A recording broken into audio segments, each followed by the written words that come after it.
Sa dami ng mga achievements ng ating The King of P-Pop, SB19, mga concerts, songs, album, guesting at mga festival na kung saan sila nag-perform ay masasabi nating marami na silang nakamit sa buhay bilang isang singer na Filipino at ilang beses na nila pinakilala ang Tagalog song sa buong mundo lalo na sa Amerika. Sa Pilipinas ay kaliwat kanan ang mga headlines nila sa mga online, sa mga print ad at ito ang pinakabago.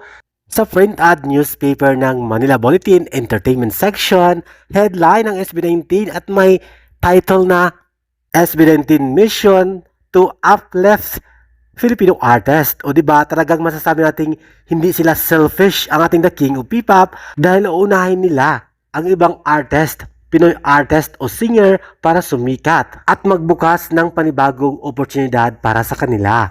Samantala, narito ang mga komento doon sa print ad headlines ng ating SB19 sa Manila Bulletin. I don't ever slow up, no I don't take shit. I got no love for the fakeness. If you wanna play tough and wanna hate this, I'll always show up.